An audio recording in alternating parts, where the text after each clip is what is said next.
आज के वीडियो में एक बार फिर से हम PYQ यानी कि प्रीवियस ईयर क्वेश्चंस का लेक्चर लेकर आए हैं। उम्मीद करता हूं कि आपने मेरे प्रीवियस PYQ के लेक्चर्स को ज़रूर देखा होगा और इन लेक्चर से आपको जो आप अपने बोर्ड्स के एग्ज़ाम की तैयारी कर रहे हैं उसमें बहुत ही ज़्यादा मदद मिली होंगी। तो आज का लेक्चर एक बार फिर से बहुत ही बेहतरीन और आपके लिए एक बहुत ही हेल्पफुल लेक्चर होने वाला है, जिसमें आप फिर से एक बहुत ही अच्छे कलेक्शंस ऑफ क्वेश्चंस को देख पाएंगे। तो वीडियो को शुरू से अंत तक बिना स्किप करके देखेंगे और एक बार फिर से मैं आपसे यह कहना चाहता हूं कि आप इन सारे क्वेश्चंस को जो भी आज के लेक्चर में मैं यहां पर आपको बताने जा रहा हूं, इन सारे क्वेश्चंस को आप एक बार खुद से बनाएंगे, तभी जाकर इस तरह के क्वेश्चंस आप एग्जाम में बिना किसी परेशानी के सॉल्व कर पाएंगे। तो स्वागत है आपका हमारे चैनल पर और आइए शुरू करते हैं आज का एक प्यारा सा लेक्चर। आज का पहला क्वेश्चन मैट्रिसेस का क्वेश्चन है। इसमें कहा गया है कि इफ ए यह एक मैट्रिक्स है, then find the value of determinant of matrix A into adjoint of matrix ए।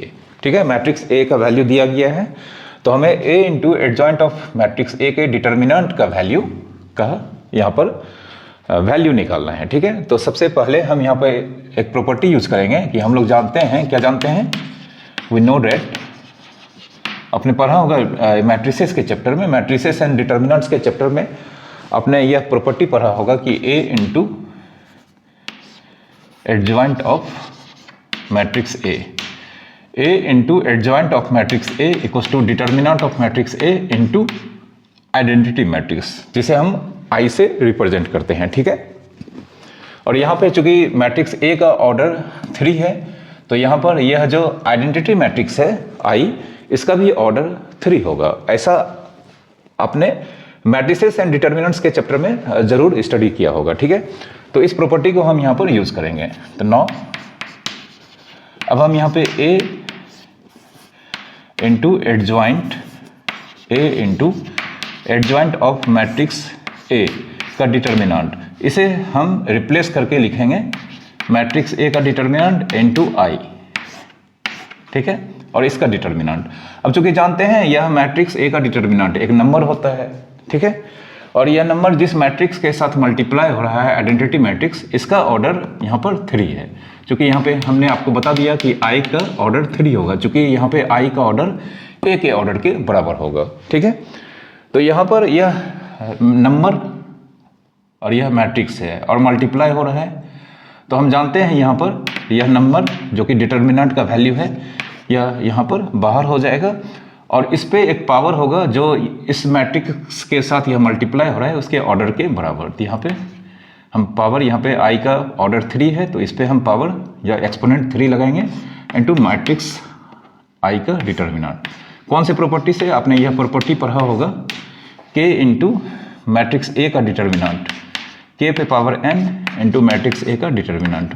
यहाँ पे आप जानते होंगे कि वेयर n जो होता है वो ऑर्डर ऑफ मैट्रिक्स ए होता है। ठीक है, अगर आप नहीं जानते हैं तो इस प्रॉपर्टी को आपको याद रखना है। ठीक है, तो यहाँ पे मैट्रिक्स ए का डिटर्मिनेंट का क्यूब इंटू आइडेंटिटी मैट्रिक्स का डिटर्मिनेंट।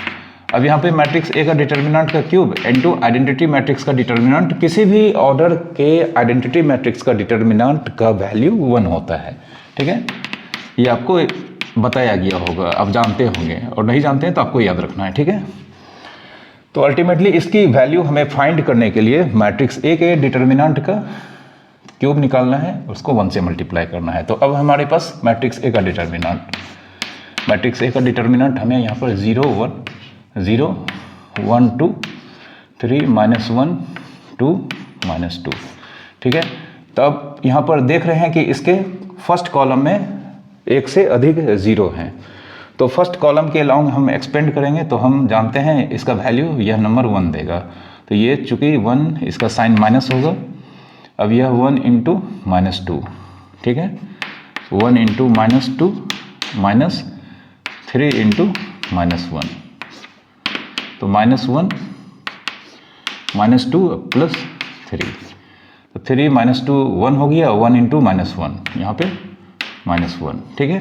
तो देयरफॉर हम यहाँ पर इसका आंसर लिखेंगे। अब इसका आंसर यहाँ जो कि हमने यहाँ तक लाकर इसे छोड़ा था, तो मैट्रिक्स ए का डिटर्मिनेंट का वैल्यू -1 है, तो यहाँ पे हम -1 का क्यूब × 1, तो -1 × 1 मतलब -1, ठीक है। इस क्वेश्चन का आंसर -1 होगा, ठीक है। दूसरा क्वेश्चन यहाँ पर फिर से एक बार मैट्रिसेस का क्वेश्चन है। इसमें कहा गया है if A and B are two matrices and A inverse, मतलब मैट्रिक्स ए का इनवर्स का वैल्यू 1/4 टाइम्स मैट्रिक्स बी है, then find the value of 4 times matrix A का इनवर्स, ठीक है। हमें 4 टाइम्स मैट्रिक्स ए के इनवर्स का वैल्यू निकालना है। तो यहाँ पर फिर से एक प्रॉपर्टी आपको यहाँ पर मालूम होगा, अगर नहीं मालूम है तो आप इसे याद रखेंगे, ठीक है। k × a होल का इनवर्स बराबर 1/k × a इनवर्स, ठीक है। इस प्रॉपर्टी को आपको याद रखना है, ठीक है। अपने सिलेबस में इसे जरूर पढ़ा होगा, और अगर नहीं पढ़ा होगा, आपके सिलेबस में यह दिया गया है तो आपको पढ़ना चाहिए था, ठीक है। और अगर नहीं पढ़े तो आपको यहाँ पर अभी याद रखना है कि k टाइम्स मैट्रिक्स ए का inverse equals to 1/k times matrix A का इनवर्स होगा, ठीक है। तो यहाँ पर 9, ठीक है, हमें निकालना है 4 टाइम्स मैट्रिक्स ए का इनवर्स, तो हम यहाँ पर लिखेंगे 1/4 × ए का इनवर्स, ठीक है। 1/4 × ए का इनवर्स का यहाँ वैल्यू दे रखा है 1/4 टाइम्स मैट्रिक्स बी, तो 1/4 टाइम्स मैट्रिक्स बी, तो इस तरह से यहाँ पे 1/60 टाइम्स मैट्रिक्स बी इसका आंसर होगा, ठीक है। क्वेश्चन नंबर 3 यहाँ पर फिर से एक बार मैट्रिक्स का क्वेश्चन है हमारे सामने। इसमें कहा गया है कि if x and y and x × y are matrices of order 2/3, m/n and 2/5 respectively, then find the number of elements in matrix y, ठीक है। तो हम यहाँ पर x का ऑर्डर यहाँ पे दिया गया है, x का ऑर्डर 2/3, फिर y का ऑर्डर दिया गया है यहाँ पर m/n एंड यहाँ पे x × y इसका ऑर्डर दिया गया है 2/5। अब चूंकि यहाँ पे x × y एग्जिस्ट कर रहा है, तो हम यहाँ पर इसे यूज करते हैं। x × y इसका ऑर्डर दिया गया है 2/5। अब x का ऑर्डर जानते हैं, यहाँ पर दिया गया है 2/3 एंड y का ऑर्डर दिया गया है m/n, ठीक है, और यह 2/5 के बराबर है यहाँ पर। तो जानते हैं दो मैट्रिक्स का प्रोडक्ट तभी एग्जिस्ट करता है जब फर्स्ट मैट्रिक्स में नंबर ऑफ कॉलम जो कि यहाँ पे 3 है और सेकेंड मैट्रिक्स में नंबर ऑफ रो जो कि यहाँ पर m है इक्वल्स होने चाहिए। यानी कि यहाँ पे फर्स्ट मैट्रिक्स में नंबर ऑफ कॉलम 3 और सेकेंड मैट्रिक्स में नंबर ऑफ कॉलम जो कि m है इसके बराबर होगा। तो हमें m का वैल्यू 3 मिल चुका है, ठीक है। उसके बाद इन दोनों मैट्रिक्स का अगर यहाँ पे प्रोडक्ट एग्जिस्ट करता है, जो जैसा कि यहाँ पे दिया गया है कि यह कर रहा है और इसका ऑर्डर 2/5 है, तो इसका ऑर्डर यहाँ पे रिजल्टेंट ऑर्डर 2/n होगा, ठीक है। इसका ऑर्डर यहाँ पर 2/n होगा। x × मैट्रिक्स y का ऑर्डर यहाँ पे लिटरली 2/n होगा, बट क्वेश्चन में यह 2/5 दे रखा है। तो यहाँ पे नंबर ऑफ रोज यहाँ पे x × y में 2 है, तो नंबर ऑफ कॉलम्स यहाँ पे 5 है, तो यहाँ पे नंबर ऑफ कॉलम्स जो कि यहाँ पे n का वैल्यू है यह 5 के बराबर होगा, तो n बराबर 5। तो अब हमारे पास m का वैल्यू 3 है और n का वैल्यू 5 है, तो देयरफॉर ऑर्डर ऑफ यहाँ पर y, ऑर्डर ऑफ y जो कि m/n के बराबर है। m का वैल्यू हमने यहाँ पर 3 फाइंड किया था और n का वैल्यू 5, तो total number of elements in y जो कि ऑर्डर जो दिया गया है उसमें जो दो नंबर होते हैं उसको प्रोडक्ट करने के बराबर आएगा। तो यहाँ पे 3 × 5 15, ठीक है। तो मैट्रिक्स y में टोटल नंबर ऑफ एलिमेंट्स का वैल्यू 15 होगा, ठीक है। क्वेश्चन नंबर 4, यह क्वेश्चन कह सकते हैं कि फंक्शन एंड डिफरेंशिएशन दोनों का मिक्सअप क्वेश्चन है, ठीक है। हमें दिया गया है y = f1/x and derivative of fx जो कि f' यहाँ पे दिया गया है x3। तो हमें वैल्यू निकालना है dy/dx का एट x = 1/2 पर, ठीक है। तो सिंस यहाँ पर y = दिया गया है f1/x, तो dy/dx हम यहाँ पे f 1/x chain rule apply करते हैं, तो यहाँ पे f के पास 1/x है, 1/x से x के रिस्पेक्ट में डिफ्रेंशिएट होगा, ठीक है। After that d 1/x x के रिस्पेक्ट में डिफ्रेंशिएट होगा। अब चूंकि हम जानते हैं इसको सिर्फ हम सिंबल लिख सकते हैं इस तरह से f डैश 1/x, और यहाँ पे 1/x का डिफ्रेंशिएशन -1/x² होता है, ठीक है। तो यहाँ पे dy/dx का वैल्यू हमें dy/dx का वैल्यू का एक्सप्रेशन हमें मिल चुका है। अब हमें यहाँ पे f डैश 1/x, अब चूंकि f डैश x, ठीक है, यहाँ पे f डैश x³ दिया गया है, तो हमें f डैश 1/x यहाँ पर इस एक्सप्रेशन से मालूम हो जाएगा। तो f डैश 1/x का मतलब x के प्लेस पे 1/x रख के क्यूब करेंगे, तो जो कि 1/x³ होगा, ठीक है। तो देयरफॉर अल्टीमेटली हमें dy/dx f डैश 1/x का वैल्यू 1/x³ इनटू -1/x², ठीक है, जो कि अल्टीमेटली हमें इसका वैल्यू -1/x⁵ मिलेगा, ठीक है। अब हमें dy/dx की वैल्यू x = 1/2 पर फाइंड करना है, तो देयरफॉर हम यहाँ पे dy/dx एट x = 1/2 निकालने जा रहे हैं। तो यहाँ पे dy/dx का एक्सप्रेशन -1/x⁵ है, तो -1/x का वैल्यू यहाँ पे 1/2 है, इसकी वैल्यू इसके ऊपर एक्सपोनेंट 5 है, तो -1/1/2⁵, तो यह -1 × 2⁵/1 मतलब -1 × 32/1 मतलब -32 इसका आंसर होगा, ठीक है। यह क्वेश्चन 5 नंबर फिर से एक बार डेरिवेटिव का क्वेश्चन है, और इसमें कहा गया है कि y = log √sec√x, ठीक है, y का वैल्यू दिया गया है, और यहाँ पे हमें find the value of dy/dx at x = π² 16। हमें मतलब y का डेरिवेटिव का वैल्यू x = π² 16 पर फाइंड करना है, ठीक है। तो इसके लिए सबसे पहले हम dy/dx की वैल्यू निकालेंगे। तो dy/dx यहाँ पे जानते हैं चेन रूल को अप्लाई करना पड़ेगा, तो d log √sec√x अभी जानते हैं किसके रिस्पेक्ट में डिफ्रेंशिएट होगा, √sec√x इनटू d √sec√x, यह डिफ्रेंशिएट होगा sec√x के रिस्पेक्ट में, एंड d sec√x यह डिफ्रेंशिएट होगा √x के रिस्पेक्ट में, and ultimately d √x differentiate होगा x के रिस्पेक्ट में। चेन रूल आपने पढ़ा होगा, चेन रूल में इसी तरह से डिफ्रेंशिएशन होता है, आपको मालूम ही होगा। अब log √sec√x इसका डेरिवेटिव 1/√sec√x होगा, फिर √sec√x इसका डेरिवेटिव 1/2√sec√x होगा, फिर sec√x का डेरिवेटिव sec√x इनटू 10√x होगा, और √x का डेरिवेटिव अल्टीमेटली 1/2√x होगा। अब ऊपर के सारे टर्म को अगर हम मल्टीप्लाई करेंगे तो sec√x इनटू 10√x होगा, और यहाँ पे यह 2 मिलके सबसे पहले 4 होगा, फिर यह √sec√x इनटू √sec√x, जानते हैं √x इनटू √x x होता है, तो यहाँ पे √sec√x इनटू √sec√x मिलकर √sec√x होगा इनटू दिस √x, ठीक है। अब यहाँ पे एक मिनट, यहाँ पे √sec√x इनटू √sec√x होगा, यहाँ रूट नहीं होगा, जैसे √x इनटू √x होता है, रूट नहीं होता है, ठीक है।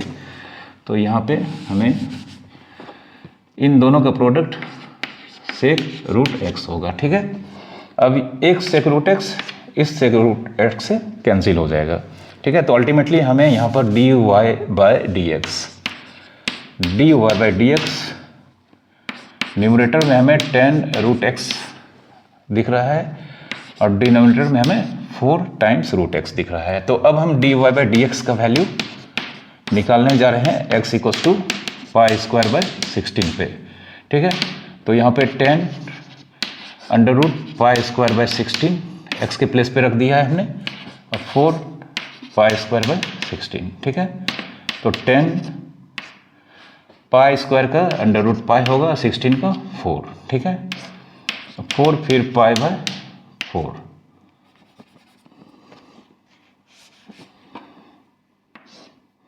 फोर इंटू पाई बाय 4, यह 4 कैंसिल हो जाएगा। 10 पाई बाय 4 का वैल्यू यानी कि 45 डिग्री का वैल्यू 1 होता है और नीचे हमारे पास पाई बचा है। तो इस क्वेश्चन का आंसर 1 बाय पाई होगा। आज का क्वेश्चन नंबर 6 वेक्टर अलजेब्रा का है, जिसमें हमें वैल्यू निकालना है। Find the value of projection of vector A on B vector by projection of vector B on vector A, where vector A की वैल्यू दिया गया है 2i cap minus 3j cap minus 6k cap and vector B की value दिया गया है यहाँ पर 2i cap minus 2j cap plus k cap, ठीक है। तो आइए इसे फाइंड करते हैं। तो सिंस यहाँ पे projection of vector A on vector B by projection of vector B on vector A, हम जानते हैं projection of vector A on vector B, इसका value A dot B by जो बाद में वेक्टर जिसका जिक्र किया जाता है यहाँ पर वेक्टर बी, उसका मैग्नीट्यूड। फिर उसी तरह से projection of vector B on vector A, B dot A by letter vector यहाँ पे मतलब बाद वाला वेक्टर ए है, इसका मैग्नीट्यूड, ठीक है। तो यह हमारे पास हो जाएगा A dot B by vector B का मैग्नीट्यूड और यह ऊपर न्यूमरेटर में चला जाएगा वेक्टर ए का magnitude by B dot A. अब हम जानते हैं बी डॉट ए और ए डॉट बी सेम होता है, ठीक है। वेक्टर का डॉट प्रोडक्ट कम्यूटेटिव होता है, इसलिए यहाँ पर A dot B dot A same होगा। तो इसे हम कैंसिल करा देते हैं, तो अल्टीमेटली वेक्टर ए की मैग्नीट्यूड बाय वेक्टर बी की मैग्नीट्यूड, ठीक है। तो यहाँ पे 9 वेक्टर ए की मैग्नीट्यूड बाय वेक्टर बी की मैग्नीट्यूड निकालते हैं हम। तो वेक्टर ए की मैग्नीट्यूड ए हमारे पास यहाँ पे 2i cap minus 3j cap minus 6k cap है। तो इसकी मैग्नीट्यूड हमें 2 का स्क्वायर प्लस माइनस 3 का स्क्वायर प्लस माइनस 6 का स्क्वायर बाय सेम इसी तरह से वेक्टर बी का कंपोनेंट यहाँ पर दिया गया है, वेक्टर बी का कंपोनेंट फॉर्म। तो यहाँ पर 2 का स्क्वायर होगा प्लस माइनस 2 का स्क्वायर होगा, अब प्लस यहाँ पे कुछ नहीं तो जानते हैं 1 होगा, के साथ अगर कुछ नहीं दिख रहा है तो 1 यहाँ पर होता है, ठीक है, आप ऐसा जानते होंगे। तो यह 2 का स्क्वायर 4 माइनस 3 का 9 36 बाय फिर 2 का स्क्वायर 4 4 1, तो 36 4 40 9 49 हो जाएगा, न्यूमरेटर में 49 होगा और 4 4 8 1 9, तो 49 का 7 और 9 का 3। तो यहाँ पे 49 का स्क्वायर रूट 7 होता है और 9 का स्क्वायर रूट 3 होता है। तो इस क्वेश्चन का आंसर 7/3 यहाँ पर। क्वेश्चन नंबर 7 इंटीग्रेशन से लिया गया है, डेफिनेट इंटीग्रेशन से। लोअर लिमिट -π/4 है, अपर लिमिट π/4 है और यहाँ पे इंटीग्रांड है x³ into cos square x. तो हम जानते हैं यहाँ पे एक प्रॉपर्टी होता है -a से a fx dx ट्वाइस 0 से a fx dx। कब? जब fx कैसा फंक्शन होता है? Even function. यह इवन फंक्शन होता है तो इस क्वेश्चन को हम इस तरह से नए इंटीग्रल में कन्वर्ट कर देते हैं, तब फिर इसे सॉल्व करते हैं। यानी तो 0 होता है जब fx ऑड फंक्शन होता है, ठीक है। आपने डेफिनेट इंटीग्रेशंस के प्रॉपर्टीज में ये पढ़ा होगा। तो यहाँ पर यह जो एक्सप्रेशन है इंटीग्रांड, यह fx को रिप्रेजेंट कर रहा है। तो यहाँ पे लेट हम fx को x³ into cos square x assume करते हैं। अब यहाँ पर हमें पता करना होगा कि यह फंक्शन ऑड फंक्शन है या इवन फंक्शन है, ठीक है। तो इसके लिए सबसे पहले हम -f - पुट करते हैं। तो -x³ इंटू कॉस -x²। तो -x³ जानते हैं, यहाँ पर -x का होल क्यूब -x³ होगा और कॉस -x या कॉस स्क्वायर एक्स ही हो जाएगा, क्योंकि हम जानते हैं कॉस x ही होता है, ठीक है। तो कॉस -x चूँकि कॉस x होता है और यहाँ पर यह स्क्वायर है, ठीक है। तो यहाँ पर देख सकते हैं अगर इस माइनस को ढक दें तो x cube minus cos square x, यह एफ एक्स को रिप्रेजेंट कर रहा है, तो यहाँ पे f minus x equals to minus f x. तो अगर फंक्शन के साथ ऐसा होता है तो देयरफॉर फंक्शन ऑड फंक्शन कहलाता है, ठीक है। एफ एक्स यहाँ पे कैसा फंक्शन है, ऑड फंक्शन। तो ऑड फंक्शन है इसलिए इस प्रॉपर्टी से इसका आंसर 0 होगा। तो देयरफॉर माइनस पाई बाय 4 से pi by 4 x cube into cos square x D x, इसका आंसर 0 होगा इस प्रॉपर्टी से, ठीक है। इस प्रॉपर्टी से इसका आंसर 0 होगा। क्वेश्चन नंबर 8 3 डायमेंशनल ज्योमेट्री से लिया गया है, जिसमें हमें बताया गया है कि find the direction ratios of, direction ratios होगा, direction ratios of the line x minus 1/3 equals to 2 minus y upon 1 equals to 3z/2।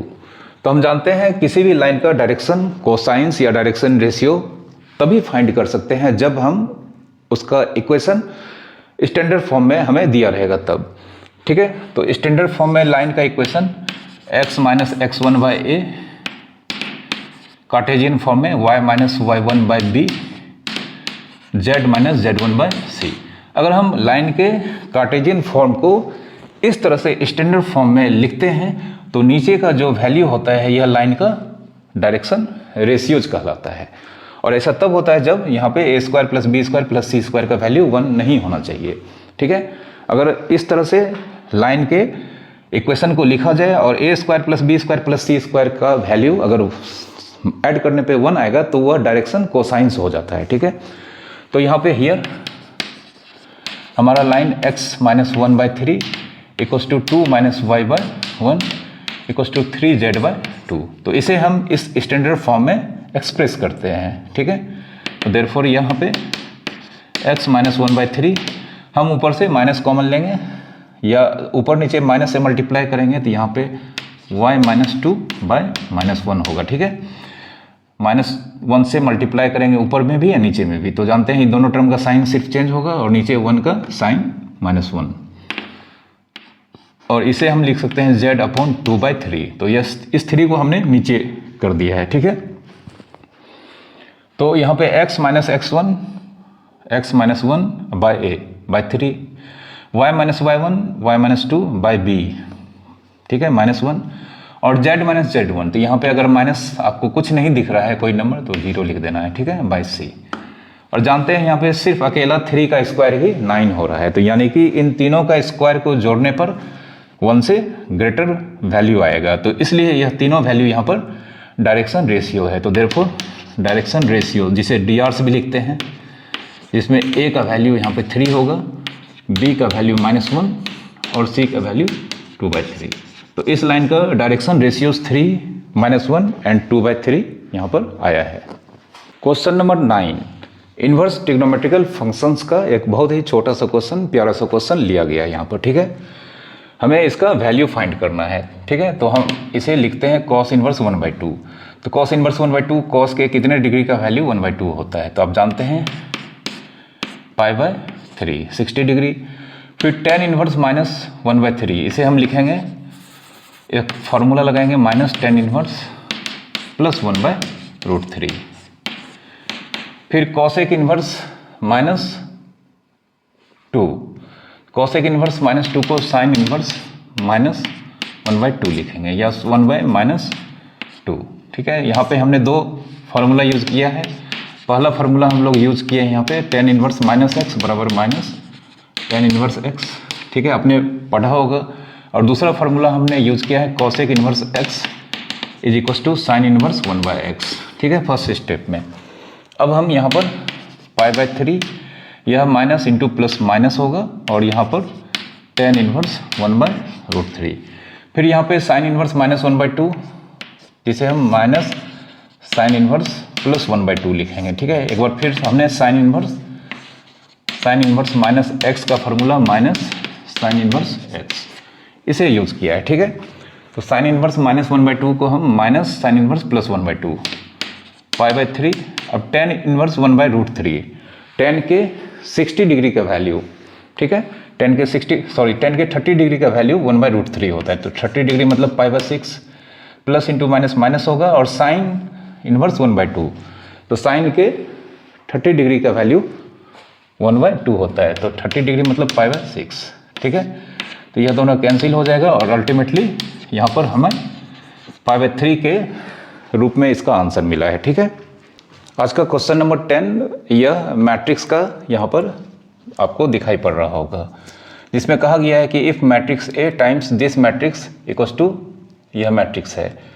तो हमें सबसे पहले मैट्रिक्स ए के वैल्यू को फाइंड करना है और उसके बाद मैट्रिक्स ए का इन्वर्स का वैल्यू निकालना है। ठीक है, तो यहाँ पे ए टाइम्स मैट्रिक्स 4, -1, 0, -2, इसका वैल्यू दिया गया है 17, 0, 10, -16। ठीक है, इस मैट्रिक्स को हम कुछ एज्यूम कर लेते हैं, तो इसे हम एज्यूम कर लेते हैं बी। ठीक है, बी एज्यूम कर लेते हैं 4, 4, -1, 0, -2। तो देयरफॉर अब हमारे पास a times b equals to दिया गया है 17, 0, 10, -16। ठीक है, अब हम यहाँ पर क्या करेंगे, दोनों साइड b के इन्वर्स से मल्टीप्लाई कर देते हैं।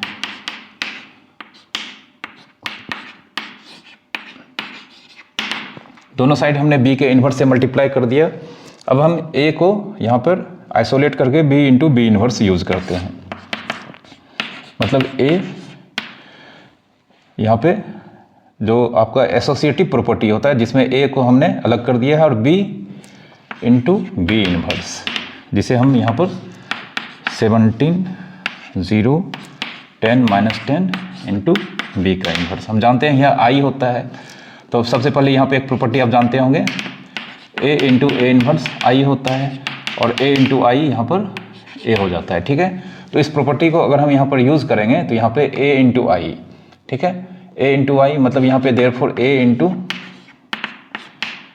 को हम a इंटू बी इन्वर्स को i लिखेंगे और फिर a इंटू आई को a लिखेंगे। ठीक है, तो यह यहाँ पर रिजल्ट हमारा डायरेक्ट यहाँ पे a, इस रिजल्ट को हम यहाँ पर डायरेक्ट a लिख सकते हैं। a equals to 17, 0, 10, -10 times b की इन्वर्स।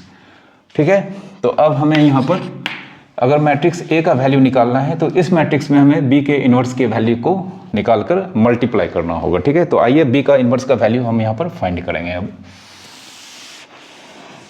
ठीक है, तो सिंस हम जानते हैं b का inverse determinant of matrix b into adjoint of matrix b, यह फार्मूला होता है।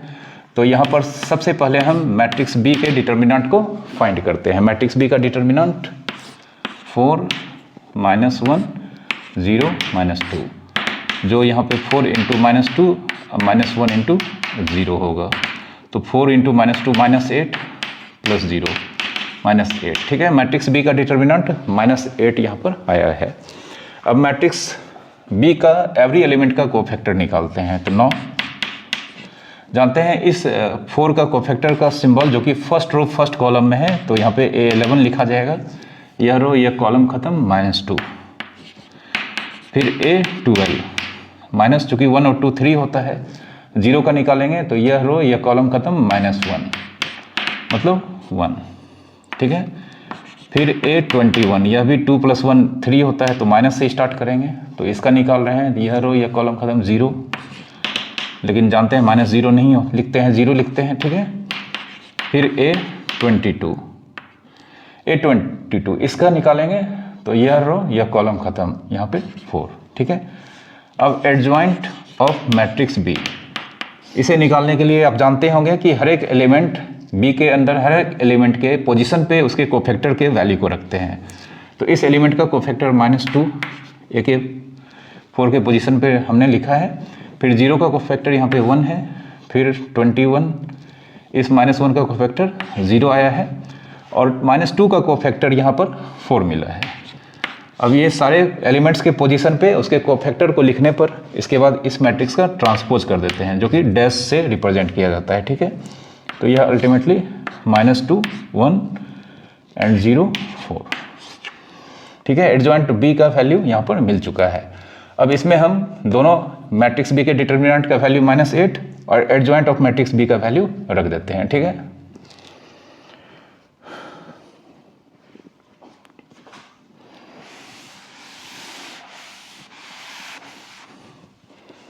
देयरफॉर बी का इन्वर्स 1 बाय मैट्रिक्स बी का डिटर्मिनेंट जो कि -8 आया है, 1 by -8 into adjoint of matrix B -2 0 first row में है, -2 0 और 1 4। तो इस माइनस को हम ऊपर भेजेंगे तो -1/8 -2 1 0 4। अब इस b के इन्वर्स का वैल्यू को हम यहाँ पे रखेंगे ताकि हमें a मिल जाएगा, ठीक है। तो इसको फाइंड करते हैं। देयरफॉर a इक्वल्स टू इस मैट्रिक्स का वैल्यू लिखते हैं पहले 17 0 10 या 16 है, सॉरी 16 -16 है, ठीक है। आप लोग इसे ठीक कर लेना। इससे पहले शायद यहाँ तक -10 हमने लिखा है, तो यहाँ पे हम -16 इसको सुधार रहे हैं, ठीक है। 10 -16 इनटू मैट्रिक्स बी के डिटर्मिनेंट मैट्रिक्स बी का इन्वर्स, तो इसमें -1/8 को हम नंबर है आगे लिख देते हैं इनटू मैट्रिक्स -2 1 0 4। तो -1/8 17 इंटू -2 34 और 10 इंटू +1 +10, फिर 17 इंटू 0 0 और 10 इंटू 4 40, फिर 0 इंटू -2 0 और -16 इंटू 1, फिर 0 इंटू 0 -16 4 जा 64, ठीक है। तो -1/8 -24 40 -16 -64, यह a का वैल्यू निकाला जा रहा है। अब -8 को हम अंदर भेजेंगे तो हमें यहाँ पर a का वैल्यू मिल जाएगा। देयरफॉर a की वैल्यू यहाँ पे -1/8 इंटू 24, तो यह 3 हो जाएगा, फिर -5 होगा, फिर -1/8 इंटू 16 2 होगा, और -1/8 इंटू 64 8, ठीक है। a का वैल्यू हमें मिल चुका है। और इसी तरह से हम अब a के इन्वर्स का वैल्यू निकालेंगे। तो a के इन्वर्स का वैल्यू निकालने के लिए हम सबसे पहले वैल्यू निकालेंगे a के डिटर्मिनेंट का 3 2 -5 8, ठीक है। तो 3 8 जा 24 -5 2 जा -10, ठीक है।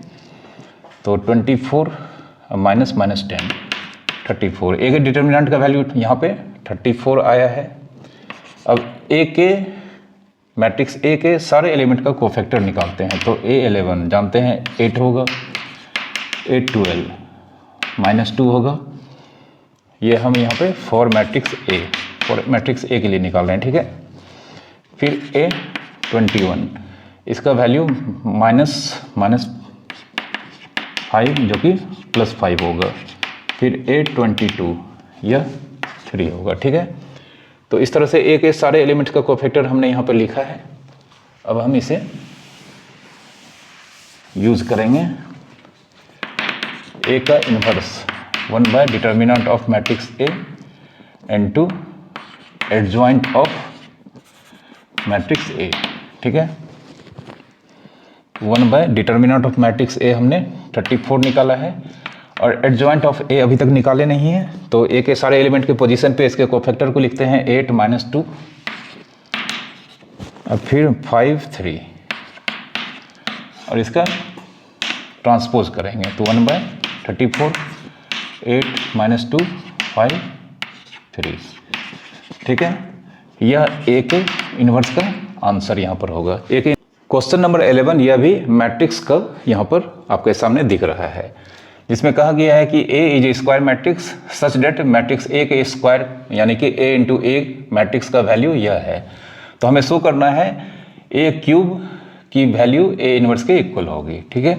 यह बहुत ही बेहतरीन क्वेश्चन है जो कि इसी साल आपके जो कंपार्टमेंटल एग्जाम है इसमें पूछे गए थे, ठीक है। तो इस तरह के क्वेश्चन अभी तक किसी बुक में दिखाई नहीं दिए हैं, और इस तरह के क्वेश्चन अगर एग्जाम में फर्स्ट टाइम आते हैं तो काफ़ी ज़्यादा कठिनाई होती है क्वेश्चंस को सॉल्व करने में। तो यह बहुत ही अच्छा क्वेश्चन है, और इसे बनाने में हमें कुछ ज़्यादा मेहनत नहीं करना होगा, बल्कि अपने कॉन्सेप्ट्स को यहाँ पर यूज़ करेंगे, ठीक है।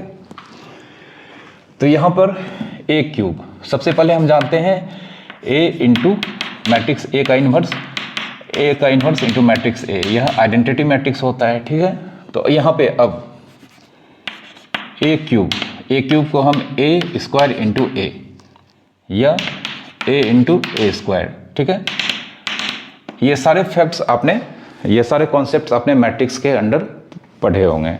ए इंटू ए इनवर्स या ए इनवर्स इंटू ए, इसकी वैल्यू आइडेंटिटी मैट्रिक्स होती है। और ए क्यूब को हम ए स्क्वायर इंटू ए या ए इंटू ए स्क्वायर लिख सकते हैं, ठीक है।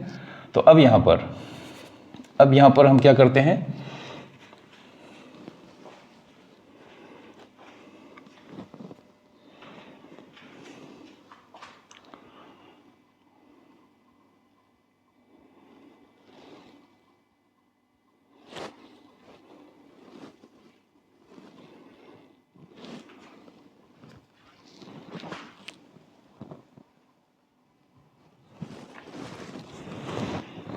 अब हम यहाँ पर ए क्यूब इंटू ए, इसकी वैल्यू को फाइंड करते हैं। ए क्यूब इंटू ए, तो ए क्यूब की जगह पे हम यहाँ पर ए स्क्वायर इंटू ए लिखेंगे। ए क्यूब की जगह पे हम ए स्क्वायर इंटू ए लिखेंगे इंटू ए, मतलब ए स्क्वायर इस मैट्रिक्स को हम फर्स्ट मैट्रिक्स मानकर चलेंगे और यह ए और ए, यह दोनों ए सेकेंड मैट्रिक्स यहाँ पर दोनों एक ब्रैकेट में आएगा। क्योंकि हमने आपको प्रॉपर्टी पढ़ाया है ए इंटू बी सी बराबर ए बी इंटू सी, ठीक है। इस प्रॉपर्टी को हमने यहाँ पर यूज किया है। अब यह ए स्क्वायर इंटू इस ए इंटू ए को ए स्क्वायर, ठीक है।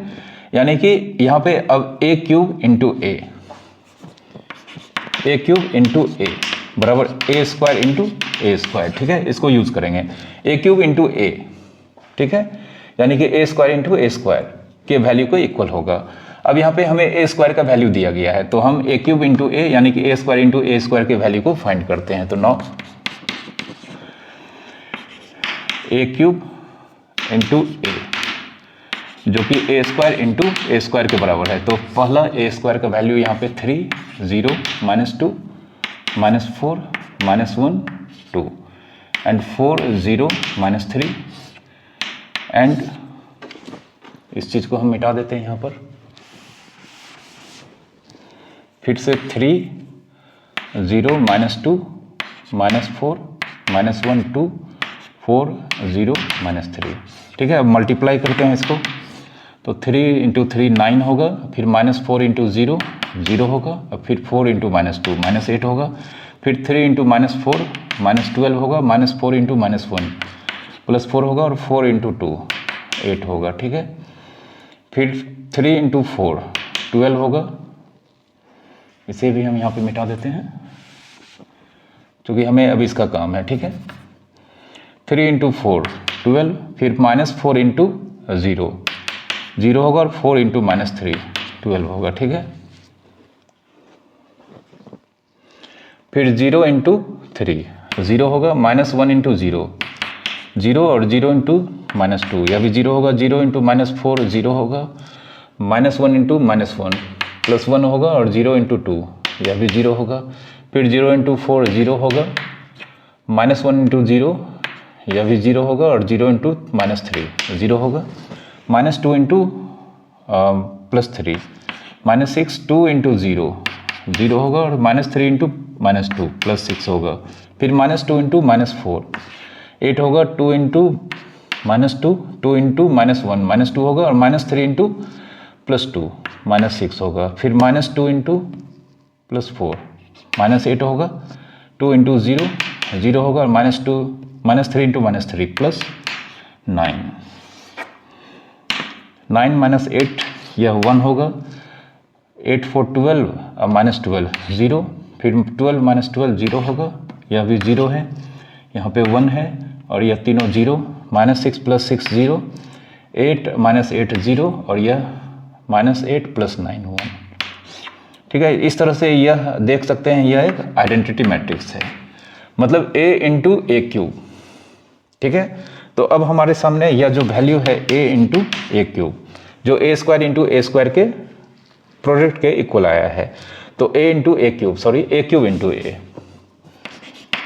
क्यूब इंटू ए, इसकी वैल्यू आई है, ठीक है, आइडेंटिटी मैट्रिक्स। तो since A cube into A identity matrix है और हम जानते हैं a into A inverse, A inverse into A I. मतलब किसी मैट्रिक्स में अगर कोई मैट्रिक्स, किसी मैट्रिक्स A में किसी मैट्रिक्स का प्रोडक्ट अगर I के बराबर होता है, यानी कि A इंटू ए इनवर्स अगर I होता है, तो यह दूसरा मैट्रिक्स, ठीक है, यह दूसरा मैट्रिक्स, या इस चीज़ को अगर हम यहाँ पे यूज करते हैं, इसको नहीं, इसको यूज करेंगे, A inverse into A, A inverse into A अगर I होता है, मतलब एक मैट्रिक्स A है, उसके साथ एक दूसरा मैट्रिक्स का प्रोडक्ट अगर I आता है, तो यह दूसरा मैट्रिक्स का इन्वर्स होगा, ठीक है। तो now A cube into A आई है, और I को हम यहाँ पे ऑल्सो ए क्यूब इंटू ए, हमने ए क्यूब इंटू ए निकाला है, ए क्यूब इंटू ए निकाला है, I आया है, तो यहाँ पे ए क्यूब इंटू ए आई है, और हम यहाँ पर रिजल्ट देख रहे हैं ए इनवर्स इंटू ए आई आता है। तो यहाँ पे ऑन कंपेयर ए से ए मैच कर गया है, आई से आई मैच कर गया, तो देयरफॉर यहाँ पे ए इनवर्स ए क्यूब को रिप्रेजेंट करेगा, ठीक है। तो यहाँ पे ऑन कंपेयर यहाँ पर A cube equals to A inverse proved हो गया यहाँ पे। क्वेश्चन नंबर 12 यह इंटीग्रेशन का है, इंडेफिनिट इंटीग्रेशन का, जिसमें हमें इसका वैल्यू फाइंड करना है इंटीग्रेट करके। सॉरी, यहाँ पे दो जगह dx लिखा गया है, तो यहाँ पे हम इस इंटीग्रल को 1 by cos x into cos 2x dx, इस dx को हमने यहाँ पर हटा दिया है, यहाँ पे 1 लिखेंगे, ठीक है। अब यहाँ पर 1 बाय cos x, और cos 2x का फॉर्मूला होता है cos square x minus sine square x, ठीक है। cos 2x का बहुत सारा फार्मूला होता है, उसमें से एक फार्मूला होता है cos square x minus sine square x, या 2 cos स्क्वायर x माइनस 1, या 1 माइनस 2 साइन स्क्वायर x, ठीक है। अगर आप इंटीग्रेशंस के चैप्टर्स को पढ़ते हैं तो cos 2x का ये 3 फार्मूला आपको हमेशा मालूम होना चाहिए, ठीक है, बहुत ही ज़्यादा यूज होता है यह। अब इसे हम 1 बाय cos x, अब अंदर में हम देखते हैं यहाँ पे क्या करते हैं, अंदर में हम इस cos square x minus sine square x, ठीक है, इन दोनों को हम cos स्क्वायर x से डिवाइड कर देते हैं, और यहाँ पे cos स्क्वायर x से मल्टीप्लाई कर देते हैं, ठीक है। इस cos स्क्वायर x से हमने डिवाइड किया है, तो मैनेज करने के लिए हम इस cos स्क्वायर x से इसे मल्टीप्लाई यहाँ पर किए हैं, ठीक है। 1 बाय cos x, फिर अब हम इसे स्प्लिट करेंगे, ब्रैकेट यूज करते हैं, cos square x by cos square x minus sine square x by cos square x, sine square x by cos square x, ठीक है, into cos square x dx, ठीक है। यह कैंसिल हो जाएगा, यह cos स्क्वायर x रूट के inside है, इनटू है, तो यह यहाँ पे रूट के बाहर होगा, तो एक cos x यहाँ पर पहले से है, इस cos स्क्वायर x को अगर हम रूट से बाहर लाएंगे तो यह cos स्क्वायर x का स्क्वायर रूट cos x होगा, और रूट के अंदर यहाँ पर यह cos स्क्वायर x कैंसिल होकर यहाँ पर 1 आया है। अब minus sine square x by cos square x को हम tan स्क्वायर x लिख सकते हैं, ठीक है। अब यह 1 by cos x into cos square x, तो इसे हम 1 by cos square x by under root 1 minus tan square x अब लिख सकते हैं, ठीक है। यह cos स्क्वायर x को हमने 1 बाय cos स्क्वायर x लिख दिया है, अल्टीमेटली यह तो नीचे ही आ जाएगा, ठीक है।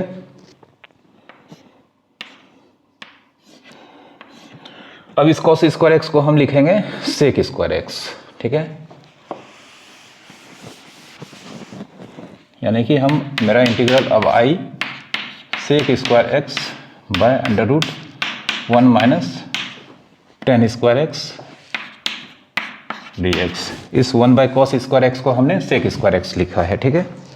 अब जानते हैं tan x का डेरिवेटिव sec स्क्वायर x है, तो यहाँ पे हम पुट करेंगे tan x equals to t, तो देयरफॉर tan x का डेरिवेटिव sec स्क्वायर x होगा, तो sec square x dx dt यहाँ पर dt होगा, ठीक है। तो मेरा integral sec square x dx इसे अगर हम साइड करते हैं तो 1/√1 माइनस 10x के जगह पे t, तो 10 स्क्वायर x का मतलब t स्क्वायर, और सेक स्क्वायर x dx यह यहाँ पर dt होगा। ठीक है, अब जानते हैं 1/√1 माइनस टी स्क्वायर, इसका integration sine inverse t plus c होगा। अब t को हम रिप्लेस कर देते हैं साइन इनवर्स t को 10x से। ठीक है, 10x प्लस c। ठीक है, यह इसका आंसर होगा। क्वेश्चन नंबर 13, यह वेक्टर अलजेब्रा का क्वेश्चन यहाँ पर आपको दिखाई पड़ रहा होगा, जिसमें कहा गया है कि vector A, vector B, vector C represents the 3 sides of a triangle. ठीक है, then so that A cross B is equals to B cross C is equals to vector C cross A. ठीक है, तो यहाँ पर vector एक triangle है, मान लेते हैं यह ट्रायंगल ए बी सी। तो इस ट्रायंगल के यह 3 साइड्स इस 3 वेक्टर को रिप्रेजेंट कर रहे हैं, यह vector A, vector B, vector C. ठीक है, यह रिप्रेजेंट कर रहे हैं। तो यहाँ पे हम जानते हैं, और यह तीनों ऑर्डर में हैं। ठीक है, तो यह वेक्टर ए है, यह वेक्टर बी है, यह वेक्टर सी है, तो इन तीनों का रिजल्टेंट यहाँ पे नल वेक्टर होगा। तो सिंस फ्रॉम फिगर कह सकते हैं vector A plus vector B plus vector C null vector. ठीक है, क्योंकि हम जानते हैं कि किसी भी पॉलीगन में अगर उसके साइड्स वेक्टर्स को रिप्रेजेंट करते हैं और वो सारे वेक्टर्स के साइकिल अगर एक ही होते हैं, ठीक है, जैसे यहाँ पे इन तीनों का साइकिल एक ही है, यह आपका कौन सा साइकिल हो गया, क्लॉकवाइज या एंटी क्लॉकवाइज। यह एंटी क्लॉकवाइज हो गया, चूंकि क्लॉकवाइज ऐसे होता है, तो यह ए से बी, बी से सी, सी से ए, यह तीनों ही वेक्टर पॉलीगन जो कि यहाँ पे ट्रायंगल है इसके साइड्स हैं, और यह तीनों वेक्टर साइक्लिक हैं, मतलब एक ही साइकिल के हैं। तो इस कंडीशन में पॉलीगन के साइड्स जो कि वेक्टर्स को रिप्रेजेंट करते हैं, उन सारे वेक्टर का सम नल वेक्टर होता है। तो यहाँ पे vector A plus vector B plus vector C null vector होगा। अब इसे हम vector A plus vector B plus vector C cross vector B, 0 cross B. ठीक है, दोनों साइड हमने वेक्टर बी से क्रॉस मल्टीप्लिकेशन मतलब वेक्टर का क्रॉस प्रोडक्ट यहाँ पे परफॉर्म किया है। अब हम ब्रैकेट को ब्रेक करेंगे तो यहाँ पे A cross B plus B cross B plus C cross B, और 0 और किसी भी वेक्टर का क्रॉस प्रोडक्ट नल वेक्टर होता है। ठीक है, तो यहाँ पे A cross B cross B null vector होता है। ठीक है, आपको पता होना चाहिए 0 टाइम्स 0 एंड ए का क्रॉस प्रोडक्ट 0 होता है, और किसी भी वेक्टर का सेल्फ के साथ क्रॉस प्रोडक्ट 0 होता है। ठीक है, ये आपको पता होना चाहिए, मालूम होना चाहिए। ठीक है, तो बी क्रॉस बी को हमने 0 वेक्टर लिखा है, और इस सी क्रॉस बी को अगर हम उस तरफ भेजेंगे तो यह माइनस सी क्रॉस बी। ठीक है, अब A cross B equals to minus C cross B, चूंकि ए क्रॉस बी में नल वेक्टर ऐड करेंगे तो ए क्रॉस बी ही होगा, और माइनस सी क्रॉस बी को बी क्रॉस सी लिख सकते हैं, क्योंकि क्रॉस प्रोडक्ट क्या बोलता है कि ए क्रॉस बी को हम बी क्रॉस ए लिखना चाहें तो लिख सकते हैं, लेकिन हमें माइनस लगाना होगा, मतलब माइनस बी क्रॉस ए को हम ए क्रॉस बी लिखेंगे, तो माइनस सी क्रॉस बी को हम बी क्रॉस सी लिखेंगे। ठीक है, अब हम फिर से since vector A plus vector B plus vector C null vector है। ठीक है, तो इस बार हम वेक्टर ए से क्रॉस मल्टीप्लाई मतलब क्रॉस मल्टीप्लिकेशन दोनों साइड करते हैं। ठीक है, इस बार हमने वेक्टर ए को पहले लिखा है। ठीक है, तो इसलिए हम आरएचएस में भी पहले ही लिखेंगे। ठीक है, अब ब्रैकेट को ब्रेक करते हैं। ब्रैकेट को ब्रेक करेंगे तो यहाँ पे हमें A cross A, next term A cross B plus A cross C equals to null vector होगा। फिर से ए क्रॉस ए यहाँ पे नल वेक्टर होगा, और ए क्रॉस बी, और ये इसको हम उधर भेज देते हैं तो माइनस सी क्रॉस ए। अब ए क्रॉस बी में नल वेक्टर ऐड करेंगे तो यह ए क्रॉस बी ही होगा, और माइनस सी क्रॉस ए को हम ए क्रॉस सी लिख सकते हैं। ठीक है, तो यहाँ पे रिजल्ट 1 एंड रिजल्ट 2, यहाँ पे A cross B cross C के इक्वल है, और यहाँ पे A cross B A cross C के इक्वल है। तो from 1 and 2 A cross B cross C के इक्वल होगा, और ए क्रॉस सी, सॉरी यहाँ पर ए क्रॉस सी, यहाँ पे ए क्रॉस सी RHS में गया है, तो ये ए क्रॉस सी, ठीक है। ए क्रॉस सी प्लस था, उस तरफ जाके माइनस ए क्रॉस सी होगा, और बाद में हम इस माइनस ए क्रॉस सी को सी क्रॉस ए लिखेंगे, ठीक है, सी क्रॉस ए। तो A cross B cross C के इक्वल है, A cross B cross C के इक्वल है, फिर से A cross B C cross A के इक्वल है, तो यहाँ पे सी क्रॉस ए। हमारा रिजल्ट यहाँ पर प्रूव्ड हो गया, ठीक है। क्वेश्चन नंबर 14 यहाँ पर डिफरेंशियल इक्वेशन से लिया गया है, जिसमें यहाँ पर इस डिफरेंशियल इक्वेशन का हमें जनरल सॉल्यूशन निकालना है। तो सबसे पहले हम यह मालूम करेंगे कि यह डिफरेंशियल इक्वेशंस किस कैटेगरी में आता है, आइदर लीनियर डिफरेंशियल इक्वेशन है, या वेरिएबल सेपरेबल है, या होमोजेनस डिफरेंशियल इक्वेशन है। तो dy/dx का वैल्यू हम निकालेंगे तो हमें मालूम हो जाएगा। तो इन दोनों टर्म से हम dx कॉमन निकालते हैं। तो यहाँ पे y plus x log x, और इस टर्म को माइनस को हम RHS में शिफ्ट करते हैं, तो यह प्लस, ठीक है। अब इस dx को हम इधर भेजते हैं, x को इधर लाते हैं, तो y plus x log x, x into है, इधर आके डिवीजन हो जाएगा, dy/dx, ठीक है। फिर इसे स्प्लिट करते हैं, तो y/x plus x log x by x dy/dx, ये कैंसिल हो जाएगा। इस y/x को हम RHS में शिफ्ट करते हैं, तो यहाँ पे log x और यहाँ पे dy/dx, यह उधर जाएगा तो माइनस हो जाएगा। तो अब यह लग रहा है लीनियर डिफरेंशियल इक्वेशन है, dy/dx plus minus 1/x into y equals to log x, ठीक है।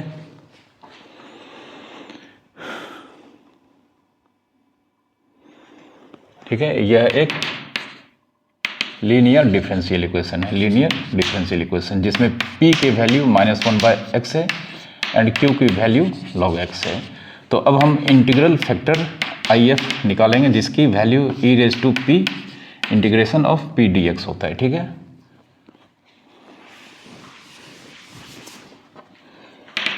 e⁻⁻1/x dx मतलब e⁻log x, तो जिसका वैल्यू हमें यहाँ पर x के पावर -1 मतलब 1/x मिलेगा, ठीक है।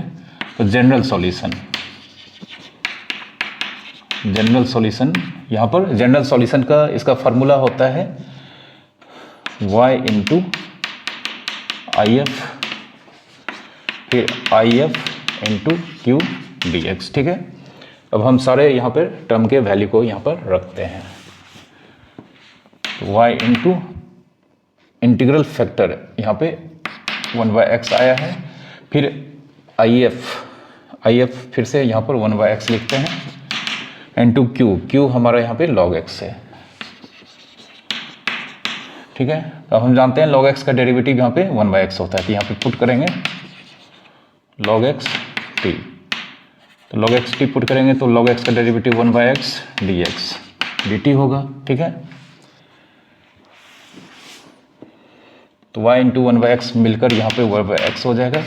इस log x को हम यहाँ पर t और 1/x dx को dt, ठीक है। y/x t का t² / 2 plus c, therefore y/x equals to t को रिप्लेस कर देते हैं log x² / 2 प्लस c, ठीक है। यह इस डिफरेंशियल इक्वेशन का जनरल सॉल्यूशन होगा, ठीक है। उम्मीद करता हूँ कि आप इन सारे क्वेश्चंस को मतलब इस वीडियो को बिना स्किप करके शुरू से अंत तक देखेंगे और सारे क्वेश्चंस को एक बार खुद से आप सॉल्व करेंगे।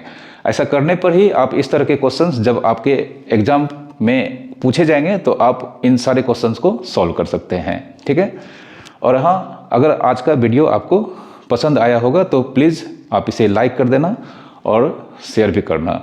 और बहुत सारे लोग ऐसे हैं जो कि हमारे चैनल पर वीडियो को देखते हैं और उन्होंने अभी तक चैनल को सब्सक्राइब नहीं किया है, तो प्लीज़ आपसे मेरी गुजारिश है कि आप चैनल को ज़रूर सब्सक्राइब कर लें, ठीक है।